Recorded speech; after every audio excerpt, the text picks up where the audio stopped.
శంషాబాద్లోని meetha mind academy inter కళాశాలలో విద్యార్థుల మధ్య తీవ్ర ఘర్షణ జరిగింది.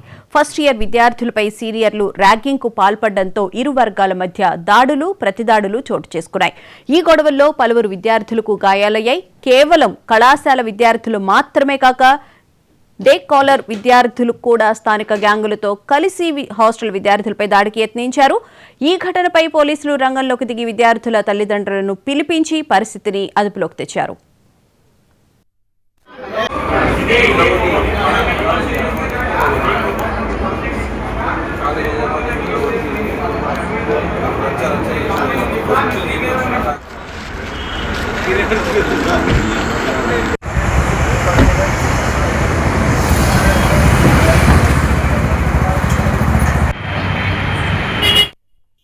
మీటా మైండ్ అకాడమీ విద్యార్థుల ఘర్షణలకు సంబంధించి మరో తీవ్రమైన ఆరోపణ తెరపైకి వచ్చింది. కళాశాల హాస్టల్ వార్డనే కొంతమంది విద్యార్థులకు సిగరెట్లను సరఫరా చేస్తున్నట్లు తెలుస్తోంది. ఈ ఆరోపణలు ర్యాగింగ్ ఘర్షణల వెనుక ఉన్న అసలు కారణాలుగా తెలుస్తోంది. ఇదే అంశానికి సంబంధించిన పూర్తి వివరాలను మా ప్రతినిధి శ్రీకాంత్ రెడ్డి తెలుసుకుందాం. శ్రీకాంత్, చెప్పండి, అసలు ఏం జరిగింది? సీనియర్స్ జూనియర్స్ మధ్య వారికి గల ప్రధాన కారణం ఏంటి? శంషాబాద్ లో meetha mind academy private junior కళాశాలలో ర్యాగింగ్ కలకలం రేపింది. ఈ ర్యాగింగ్ కు ప్రధాన కారణం ఏంటంటే జూనియర్లు సీనియర్ల ముందు సిగరెట్ తాగుతూ తిరగడంతో మా ముందు మీరు అలా తిరుగుతారని చెప్పి అడగడంతోనే అక్కడనే మొదలైంది. దాంతో పాటు సీనియర్లంతా ముందుకు వచ్చి జూనియర్లని మీరు ఇలా తాగొద్దని మందలించారు. అయినప్పటికీ మమ్మల్ని గతంలో 2 రోజుల 3 రోజుల ముందు కూడా మీరు ర్యాగింగ్ చేశారని చెప్పి జూనియర్లు చెప్పడం జరిగింది. అదే విధంగా జూనియర్లు బయటకి సంబంధించిన గ్యాంగ్లతో ఒక్కసారిగా కాల్ చేశారు. కాల్ చేసినప్పటికీ విద్యార్థులు కాకుండా బయట నుంచి వచ్చిన వ్యక్తులంతా దాడికి దిగారు. దాడికి దిగగానే విద్యార్థుల మధ్యలో కూడా తీవ్రంగా ఘర్షణ చోటు చేసుకుంది. ఘర్షణ ఆపడానికి మేనేజ్మెంట్ ఎంత ప్రయత్నం చేసినా ఆగపోయేసరికి పోలీసులకు సమాచారం అందజేశారు.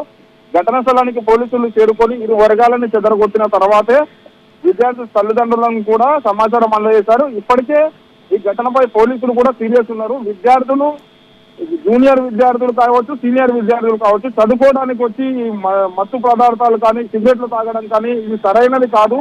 ఈ సిగరెట్లు ఎక్కడి నుంచి వచ్చాయని దర్యాప్తు చేస్తున్నారు. ఇప్పటికే వార్డెన్ సరఫరా చేస్తున్నట్టుగా పోలీసులకు కొంచెంగా సమాచారం ఉంది. వార్డెన్ తో పాటు ఈ బయట వ్యక్తులు కళాశాలలకు రావడానికి కూడా విషయం ఏందనేది కూడా పోలీసులు ఇప్పటికే పూర్తి దర్యాప్తు చేసుకొని కేసు నమోదు చేసి దర్యాప్తు చేస్తున్నారు. విద్యార్థులు కాబట్టి వాళ్ళని మందలించడానికి ప్రయత్నాలు చేస్తున్నారు. బయట నుంచి వచ్చిన వ్యక్తులపై కఠిన చర్యలు తీసుకుంటామని కూడా పోలీసులు తెలిపారు. అయితే దీనికి సంబంధించి తల్లిదండ్రులు వచ్చిన తర్వాతే గొడవ సద్దుమణిగింది అని అంటున్నారు కదా, మరి తల్లిదండ్రులు ఏమన్నారు? అసలు తల్లిదండ్రులు చదువుకోవడానికి పంపుతున్నాము, ఒకరి పట్ల ఒకరికి గౌరవం ఉండాలి, వాళ్ళు ర్యాగింగ్ 2 రోజుల కింద ర్యాగింగ్ లోనే మొదలైంది గొడవ అని చెప్పి తల్లిదండ్రులకు ఆ జూనియర్ విద్యార్థులు చెప్పడంతో తల్లిదండ్రులు జూనియర్ విద్యార్థులు వచ్చి చదువుకోవడానికి వచ్చిన దగ్గర గొడవలు పడవద్దు అని చెప్పి కూడా మందలించారు. చదువుకొని ఒక మంచి ప్రయోగకులు అవుతారని చెప్పి మేము ఆశతోనే ఇక్కడ చదివిస్తున్నాము, మీరు చేయడం ఇది సరికాదని చెప్పి కూడా మందలించారు. ఇప్పటికే విద్యార్థులు తల్లిదండ్రులతో పాటు కాలేజ్ మేనేజ్మెంట్ కూడా ఇప్పటికే కూర్చొని ఇంకా ఈ గొడవను ఎలా సర్దుమణిగే విషయంలో కూడా చర్చిస్తున్నారు. అయితే హాస్టల్ వార్డెన్ ప్రమేయం కూడా ఉంది అని అంటారు కదా, ఆ అదుపులోకి తీసుకున్నారా పోలీసులు? హాస్టల్ వార్డెనే సిగరెట్లని సరఫరా చేసిన తర్వాతనే గొడవ అయినట్టుగా తెలుస్తుంది. అదే హాస్టల్ వార్డెన్ ని కూడా పోలీసులు ఇప్పటికే విచారణ చేపడుతున్నారు. Right, thank you Srikanth.